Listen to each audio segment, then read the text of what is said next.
concepto de invariancias es que tiene un componente subjetivo. Es el matemático el que define, ¿sí? Que no cambia o cómo es que no cambia. Pero ahorita ya me lo moviste un poco, ¿sí? Entonces yo suponía que, por ejemplo, en una rotación en el plano, ¿sí? Hay invariancias y hay invariantes, ¿sí? O sea, y de ahí vamos a obtener las nociones de lo que es el isomorfismo y cuando hay, como por ejemplo, otro tipo de relaciones en relación a qué es lo que no cambia dentro de los objetos.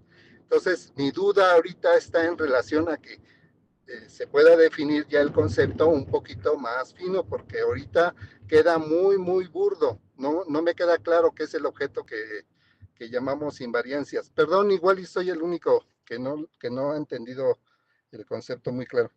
Adelante.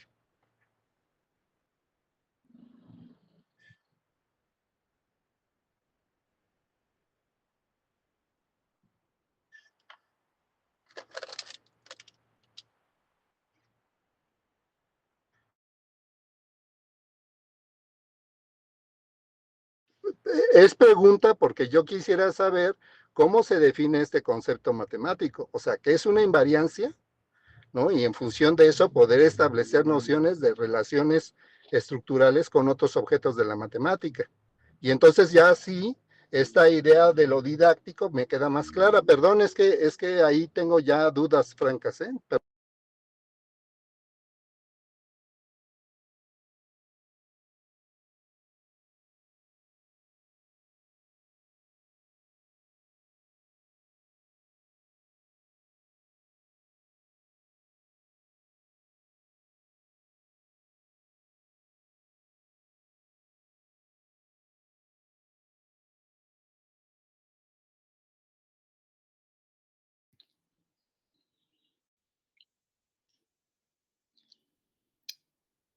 Sí, muy bien, Gabriel. Vamos a ver qué nos dice Alejandra. Fíjate que en estos, vamos a decir, 3 últimos días, si acaso, bueno, en la semana, estuve platicando con la doctora Erlinda y bueno, cuando hablaba ahorita Gilberto de las implicaciones subjetivas que tiene luego para los niños y en general para las personas, una aproximación a un objeto, me parece que hay cosas que de pronto transforman la vida de la gente, ¿eh? Pienso en Dehaene, que es uno de los neurocientíficos más importantes, ya Erlinda nos ha hablado de él. Yo también en un momento dado en el mismo seminario hablé de él. Cuando él de niñito estaba en su salón de clase, es decir, que no tenía pues no, en la mente ser matemático ni nada de esto, y que de pronto el maestro les pone varias eh, circunferencias, muchas de ellas con modelos analógicos, o sea, les pone ruedas y demás de varios tamaños, y hace que los chicos midan las circunferencias y, bueno, hace que midan el diámetro y hace rodar las circunferencias. Y entonces veo la cara de un niño, en este caso de Jaén, ya de grande, contando esto, de un niño que dice, ¿cómo? A ver, yo tengo ruedas chiquitas y el diámetro cabe 3 veces, un poquito más, y tengo ruedas grandotas y sucede lo mismo. O sea, ahí cómo es eso de que la cosa no cambia, es decir, tengo en este caso es un niño que descubre pi, como una invariante y como una invariancia, pues. O sea, algo que a pesar de tener ruedas grandes y de tener ruedas chicas, no cambia. También estaba yo oyendo a otro de los científicos ahí de la Facultad de Ciencias contando algo parecido, ¿no? Que de pronto tiene triángulos de diversos tamaños y se da cuenta que la función trigonométrica no cambia a pesar del tamaño de los triángulos. O sea, tenemos otro niño que se da cuenta de esto. Y bueno, y el tercer ejemplo es el mismo de Tales, eh, contado esto por un historiador que habla de Tales, y entonces como Tales se da cuenta que, bueno, hay el ángulo que está al interior de la semicircunferencia no cambia, a pesar de que cambie el triángulo al interior. Y un poco el hombre, bueno, cuenta como efectivamente Tales se da cuenta de esta propiedad. Entonces, al darse cuenta de esta posibilidad de generación, entendemos a un Tales adulto, es la famosa hecatombe que mata animales y hace un fiestón porque se da cuenta de eso, ¿no? Y entonces tienen a un adulto haciendo un fiestón de muchos días donde circula mucho vino y comen mucha carne, ¿no? Entonces es algo como muy interesante ver que este tipo como que es un hito en la vida de mucha gente, ver esta cosa de que la cosa puede cambiar en términos de tamaño, pero la relación de entrada no cambia. Y en mi caso particular, yo estuve de chica, me enseñaron teorema de Pitágoras con una aproximación exclusivamente algebraica. Es decir, toda mi secundaria, la aproximación fue algebraica, y no sé cómo en la prepa llego al Universum, que recién inauguraban, y de pronto veo la cuestión geométrica, y entonces digo, así se me ilumina la cara y digo, ay, pero si estamos hablando de cuadrados. O sea, cuadrados no solamente en términos algebraicos, sino cuadrados también en términos geométricos, ¿no? Y entonces, bueno, también hay como estoy dando cuenta como en varias personas de varias edades, cuando recuperan o identifican que en esto de que en el corazón de las matemáticas hay cosas de que, de que no cambian, como objetos o como relaciones, a pesar de que su realidad y en la experiencia cotidiana o en la experiencia vivida, pueden tener magnitudes distintas, tamaños distintos, formas distintas, en fin, y tener la relación matemática es como invariancia y como invariante, pues ambas cosas es algo interesante. Creo que ahí vale la pena mucho trabajar tanto en términos del objeto matemático como en términos del objeto didáctico. Y creo que Erlinda, en un momento dado, con la discusión con Erlinda, habría que ver en términos de la construcción también, vamos a decir, desde las neurociencias, cómo esta posibilidad de la invariancia es una posibilidad de construcción neuro, pues una cosa que tiene que ver o que está localizada incluso como formando parte de región neuronal. Entonces me parecería ahí algo interesante tanto como objetos de investigación distintos desde las neurociencias, desde la didáctica, desde las matemáticas, como en tres áreas de trabajo distinta, y que habría que definirlas. No es solamente desde las matemáticas, sino creo que son dos objetos que sería padre investigar desde diversos lugares. Gracias.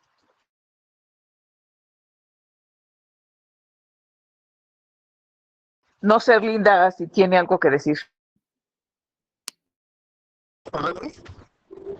Perdón. Hola, hola, perdón por no levantar la mano, disculpen. Sí, más bien comparto mi reflexión con respecto a lo que han comentado. Eh, este asunto de qué tanto de la subjetividad estaría ahí presente. En, en ese sentido, puede atribuirse a la subjetividad, pero también puede atribuirse a lo que formamos neuronalmente. Y en tanto formamos neuronalmente la relación de Pi, de la que han hablado, bueno, pues si se forma esa relación, ¿qué tanto ya es subjetiva y qué tanto se refiere a que ya consolidamos esas relaciones estructurales que existen y que alguien puede reconocer, pero porque ya formó ese recurso, lo llamaré así, recurso neuronal,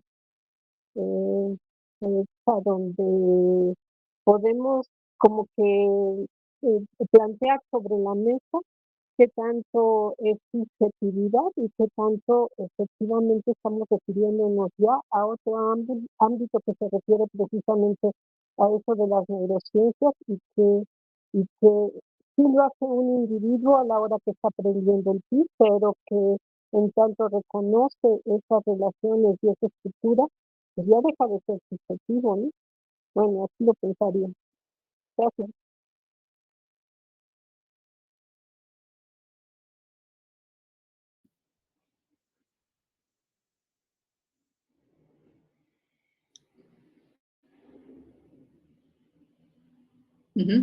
Bueno, yo quería preguntarte algo. No sé si, Gabriel, dijiste algo así como, ¿perdón? No sé si dijiste algo así como que el criterio de la línea vertical cuando estoy en coordenadas cartesianas, en coordenadas polares. Entonces, si tengo un círculo si tengo un círculo, pues eso puede ser una función o no, dependiendo en qué sistema estoy, ¿no? Y el criterio de la línea vertical, pues funciona en cartesianas, pero no en las polares. Pero me quedó la duda de este ejemplo. Aquí, ¿a qué invariante te referías o por qué lo mencionaste? No supe ya.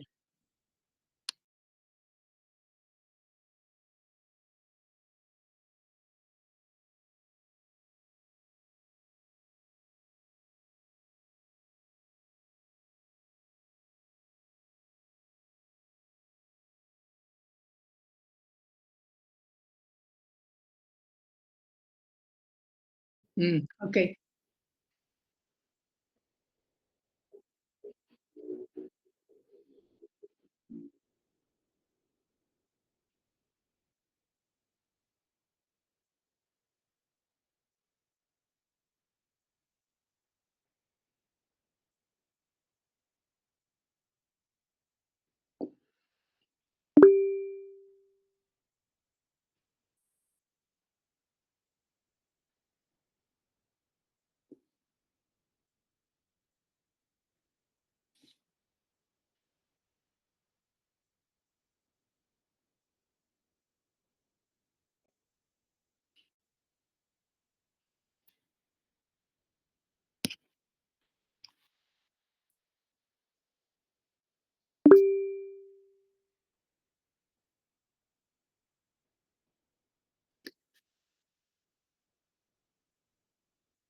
Mm. Ujú. Sí, adelante.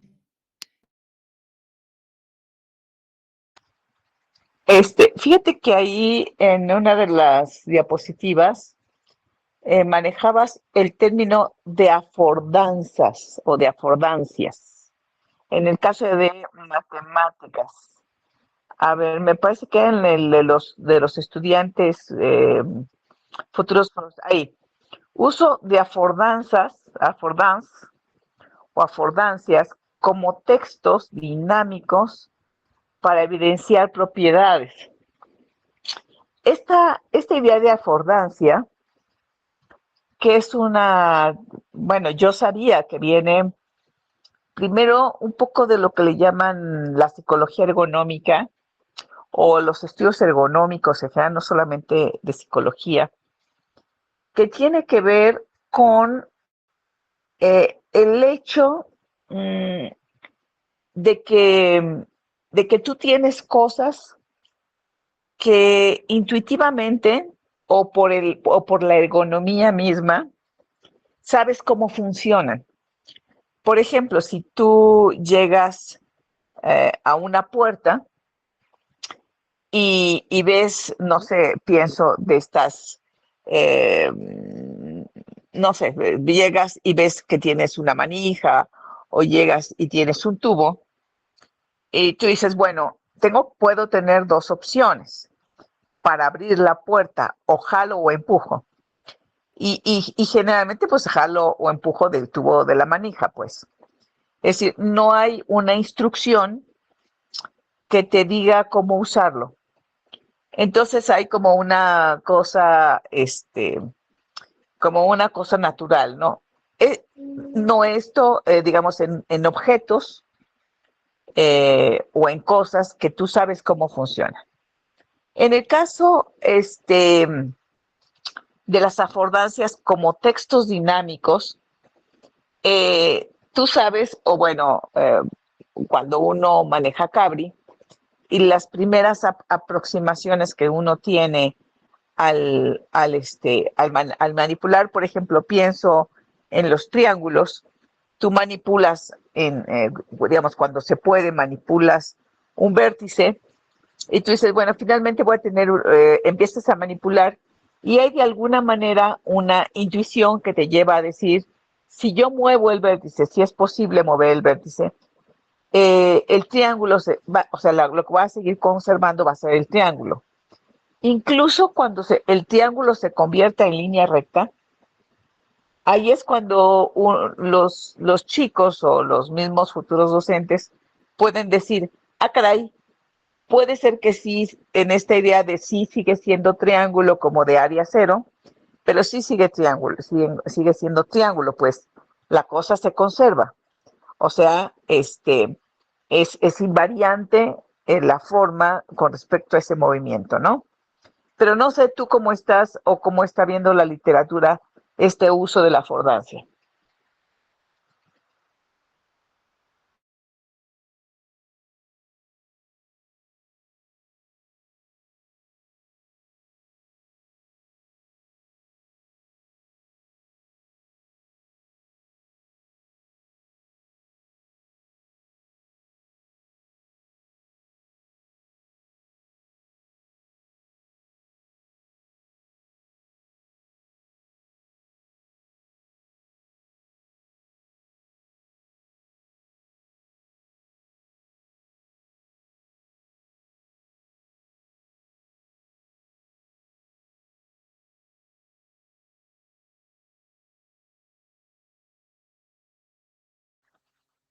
Sí, me parece que es una idea interesante, sobre todo un poco también relacionándolo con lo que habíamos platicado con Erlinda, de qué tanto, por ejemplo, los niños, los bebés, logran percibir algo de numerosidad por el hecho de tener innata o porque tenemos de manera innata un paquete de cosas, ¿no? Es decir, el hecho de que podamos a lo mejor visualizar algunas cosas como algunas configuraciones geométricas de manera gestáltica, por ejemplo, 3 puntos como un triángulo, en fin, o que podamos identificar de manera como más o menos innata figuras, circunferencias o cosas de este tipo, pues me parece que sería una parte de estas afordancias que no necesariamente están asociadas a la geometría dinámica, pero sí como a este paquetón que tenemos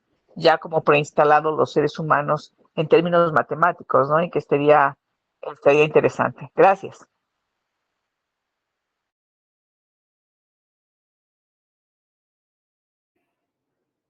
Muy bien, Gilberto. Sí, a ver, es que también vengo manejando y me cuesta trabajo, ¿sí? Tal vez también explicarme un poquito, sí, pero bueno, ya ahorita estoy en casa, ya estoy ahí con más tranquilidad sentadito y entonces eso facilita las cosas, creo. La vez pasada, en la plática de esto que son invariancias, ¿sí? Se comentó, nos pusieron varios problemas y me parece que estos tal vez nos puedan dar luz, ¿sí? Sobre lo que es el objeto matemático. Entonces nos dijeron que tenemos ciertas condiciones, como por ejemplo, si recuerdo bien la plática, nos decían, bueno, tengo un rectángulo y sus diagonales, bueno, si quieren ponemos atención en los vértices del rectángulo.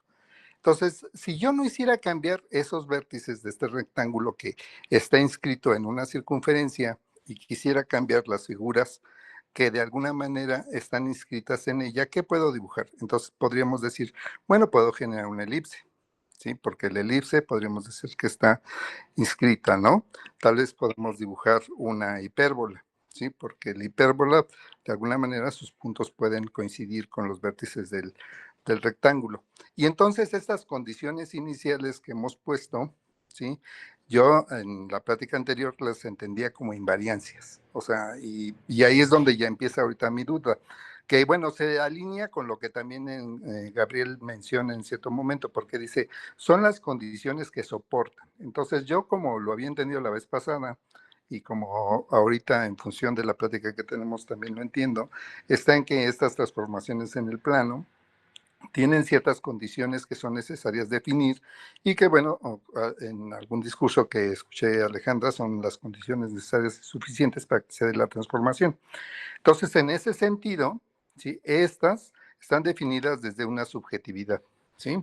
Y esta subjetividad es la que define que no va a cambiar de este objeto, ¿sí? Y en función de esto, establece una red de relaciones entre lo que he definido subjetivamente que no quiero cambiar, ¿sí? Y lo que el objeto mismo cambia. Entonces tenemos precisamente, como por ejemplo, la homotesia, y entonces la homotesia es una transformación muy padre, porque lo que sucede en la homotesia es que las figuras que se están generando, ¿sí? Bueno, si lo vemos como relación funcional, lo que va a suceder es que los ángulos interiores no cambian. Entonces, esto es un invariante. Entonces, lo que sucede es que todas las figuras son semejantes entre sí. Es un invariante, que es diferente de la invariancia, que son las definiciones iniciales. Bueno, así la había yo entendido de la vez pasada y se alinea con algunos de los conceptos que nos da Gabriel, pero a mí me parece que es importante que definamos matemáticamente qué es. Ahora, en ese sentido, le veo mucho valor que podamos establecer nociones de comunicación entre lo que define la invariancia y lo que es el invariante, porque entonces hay una relación que es estrecha y una permite tal vez justificar a la otra, pero no lo sé porque el concepto no me ha quedado claro, ¿no? Yo creo que sería importante que nos demos a la tarea, tal vez en este espacio, ¿sí? De intentar definir, ¿sí? De qué se trata el objeto, porque ahorita tengo problemas. Adelante. Sí, Alejandra. Es que creo que aquí hay un componente, el componente dinámico de la geometría dinámica, pues, o sea, Cabri, Sketchpad, en fin, de estos, GeoGebra, en fin, todo este software de geometría dinámica, lo que hace es que lleva, vamos a decir, que está en este tránsito de invariantes e invariancias, porque, porque el problema es que muchos estudiantes, por ejemplo, tratan de hacer una definición en función del movimiento de un objeto que depende de otro, que ese es el caso de Cable, de Geometría, pues, o de muchos de estos softwares, que tienes que hacer depender un objeto de otros para que la configuración tenga lugar, pues. Entonces, sin esta dependencia de los objetos, las figuras empiezan a moverse o empiezan a hacer otras cosas raras, ¿no? Entonces, esto nos obliga a, a definir, pues, o a movernos, nos obliga a movernos entre el invariante y la invariancia. Y entonces creo que el trabajo de Gabriel va a ser muy importante porque para poder ver esto, porque en la construcción de lápiz y con compás, pues con compás y regla no graduada, muchas de estas cosas no suceden, o sea, esta posibilidad de la movilidad no existe. En cambio, en la geometría dinámica, como sí existe esta posibilidad, entonces el problema va a ser cómo logras estos tránsitos entre lo invariante y la invariancia. Entonces creo que ahí va a ser algo como interesante que lo discutamos y que lo que discutamos sobre todo desde la geometría dinámica. Gracias. Ujú. A ver, por ejemplo, volviste a poner aquí estos ejemplos, ¿no? Vamos a ver este de aquí arriba de las rectas paralelas y el triángulo. Entonces yo veo, pues, una condición para que el área sea la misma, pues es que las rectas sean paralelas, ¿no? Eso es una invariancia. Esa es una Y invariancia, así tengo es. 2 puntos en una recta y un punto fijo en la otra recta. Todo eso está dado, digamos. Ahora, al mover el punto, el invariante es el área. Yo así es como lo Así veo, no es. sé. Así es, así es.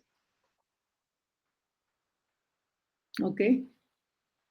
O sea, la definición, como decía Gilberto, la invariancia tiene que ver con las condiciones necesarias y suficientes para que suceda.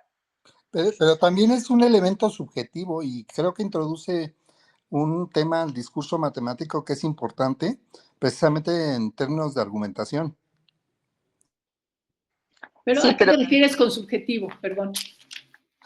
Porque ¿quién puso las dos rectas, ¿sí? Paralelas, ¿sí? El segmento fijo abajo y el punto que se está moviendo, ¿sí? Este es un elemento definido desde el matemático que está estableciendo estas condiciones como iniciales, ¿sí? Entonces, este componente lo veo como subjetivo porque es el propio matemático el que la define. O sea, esta parte es interesante porque, bueno, como te decías hace rato, el invariante es el área, ¿no? Como por ejemplo en esta figura, ¿sí? El invariante es que todas estas figuras son triángulos, ¿sí? Invariante es que toda la base es la misma, pero la definición de la construcción viene del sujeto. No sé si sea así, perdón, igual estoy diciendo tonterías. lo que pasa es que las definiciones iniciales, las que tú llamas condiciones iniciales, para evitarse la cosa, lo que dijo Euclides es, no nos hagamos bolas, hay unos axiomas, y entonces las afirmaciones que hagamos originalmente van a estar apoyadas, está paralela a otra, o sea, dada una red que existe otra que va a ser paralela y no se va a cortar. En fin, o sea, hay una cosa que está, que se establece originalmente. Pero, digamos, a lo mejor el pero que tú le pondrías es desde Gödel, ¿no? Es decir, ya cuando Gödel dijo, bueno, pero estos axiomas son una cosa medio subjetiva y no necesariamente van a establecer estas matemáticas y con lo que es el trabajo y todo esto. Ahora no lo veo así, pero está bonito lo que estás diciendo, ¿eh? Y por aquí Eugenio Sí, está tomando es notas decir, y creo que yo también, ¿no? Pues no, está bonita la no, plática. bueno, para este proyecto de esto de cuál es lo inicial que tenemos que establecer, y llega Gödel con sus cosas, entonces dijo Hilbert, bueno, pues para evitarnos la cosa pongámonos de acuerdo mientras temporalmente en estas condiciones iniciales matemáticas, y bueno, pues ya veremos después qué pasa, ¿no? No desechamos, digamos, el programa de Hilbert y del programa de cómo establecer desde un inicio las cosas sin que tenga que ser desde lo subjetivo, pero sí pongámonos de acuerdo para hacer matemáticas. Entonces yo creo que eso igual y hay que seguirlo discutiendo, me parece como desde las bases epistemológicas de las matemáticas, pero está padre, ¿no? De todas maneras, el plantearlo aquí en un seminario como pues me parece padrísimo. ¿Sabes qué? Que también apoya la argumentación y la argumentación te lleva a construir la demostración matemática Claro, en claro. ya más adelante. Yo veo, como por ejemplo, en estas figuras que tiene Gabriel, vamos a poner atención en otra, ¿no? Tiene esta circunferencia, tiene un diámetro y uno de los puntos de la circunferencia parece ser que está transitando alrededor de la circunferencia. Es un punto de la circunferencia, vaya, ¿no? Y entonces, en ese sentido, lo que vemos está en que se están dibujando una infinidad de triángulos, exceptuando tal vez cuando el punto coincide con el extremo del diámetro, ¿no? Entonces, en ese sentido, lo que estaríamos estableciendo es una noción de invariante. ¿Por qué? Porque hay algunas ideas o conceptos matemáticos que no están cambiando. Sin embargo, ¿sí? Hay una definición previa que es la que hice. Digo, así es como lo entendí la vez pasada, tal vez les digo, estoy equivocado, ¿sí? ¿Quién me dijo que el puntito se movía? ¿Sí? ¿Quién lo dijo? Ahora, yo creo que concuerdo con Alejandra cuando dice, bueno, pues es que Euclides me explica cosas de lo que está sucediendo como fenómeno. Y entonces entro a la posibilidad de la argumentación ya desde el punto de Así vista del es. teorema, ¿sí? O sea, ya puedo empezar a decir, como por ejemplo, qué axiomas o qué postulados son los que me apoyan en decir algo del objeto. Entonces, Así es. ¿qué es lo que está diciendo Gabriel? O sea, está diciendo que la argumentación es importante y cómo salto desde el nivel básico a que estos chicos vayan generando un razonamiento fundamentado hasta la demostración ya en estas grandes escuelas, ¿no? Como la Facultad de Ciencias, ¿no? Entonces, en ese sentido, a mí me parece que la noción inicial sí tiene algo de subjetivo porque es el que plantea el problema, el que define la noción inicial, el que establece ciertos elementos que son invariancias. Sí, que es una invariancia, es esta definición que le doy desde mi estructura a construir un tipo de problema que puede ser analizado. Pero yo creo que lo necesitamos discutirlo y está rico hoy el debate o la plática y las interacciones, ¿no? Habría que leer un poquito. Yo en la semana me pongo a leer a ver qué encuentro, ¿no? Sí, yo creo que hay una elección humana dependiendo de lo que estás trabajando, ¿no? No va a ser igual si estás en geometría euclidiana que en proyectiva y cosas así, ¿no? Por O, ejemplo, con la distancia, que o en es álgebra. rígida en transformaciones en geometría euclidiana y ya en las proyecciones ya la distancia cambia. Entonces, es una elección que sí se hace, ¿no? Según lo que tú estás trabajando, yo creo. No lo estoy trabajando, más bien lo estoy trabajando porque ustedes nos invitaron a la discusión y yo creo que eso es lo rico, ¿no? Estamos aprendiendo. No, me refiero a los matemáticos en sí, ¿no? Que ponen estas condiciones iniciales que les llamas tú. Sí, sí, Eugenia, porque precisamente como por ejemplo, yo me pregunto, ¿no? En esta carta que este matemático le escribe al otro matemático y le dice, oye, vamos a resolver este problema y resulta ser que de ahí sale toda la probabilidad. O sea, hay una serie de nociones elecciones que son subjetivas desde el matemático, ¿sí? Como, perdón, sí, ahora tiene mucho sentido lo que estás diciendo. Como matemático hace ciertas elecciones, ¿sí? Y estas se ven tal vez como subjetivas porque son elecciones del propio sujeto. Sí, y yo hasta donde la había yo entendido eran invariancias, ¿no? Estas elecciones, pero bueno, puede ser que esté equivocado. Vamos a leer, ¿no? Y ya me prometo estar más tranquilo la próxima vez. Fíjate que en mi caso, para lo del teorema de la mariposa, sí fue una elección, ¿eh? Porque la elección fue didáctica. O sea, yo decía, ¿cómo me lanzo a trabajar el famoso teorema de la mariposa o de no sé qué cosa era, si no elijo geometría proyectiva? O sea, dejé la geometría euclidiana y me fui hacia la geometría proyectiva para que desde ahí pudiera yo hacer sí fue una elección, pero fue una elección en orden o en virtud de del tipo de público que tenía yo y de la posibilidad real que tenía yo de una demostración sencilla, pues, que me involucrara dobleces de hojitas y cosas de esas. Y entonces yo dije, pues no me queda más que la proyectiva. Y entonces abandono la otra. Pero sí fue una elección más que de naturaleza matemática, fue una elección de naturaleza didáctica. Eso no lo había yo pensado, fíjate. Pero bueno, gracias a Eugenia que nos lo hizo ver. Muy bien. Todavía tenemos tiempo si quieren hacer más comentarios. Ya nos puso Claudia aquí la hojita para la célula de evaluación, por favor, si la quieren llenar. Sobre todo porque depende de eso las constancias, ¿no? Sí. Pues muy bien, súper interesante.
Ujú.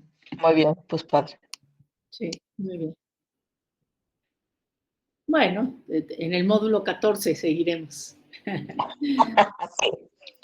Bueno, ahorita ya vamos a terminar este módulo y regresamos, Claudia, a ver si estoy bien, me parece que el 7 de septiembre con el doctor Ajá, Galaviz. sí, doctora. La información. ¿Sí? Ok. Bueno, entonces pues les deseamos a todos muy felices vacaciones.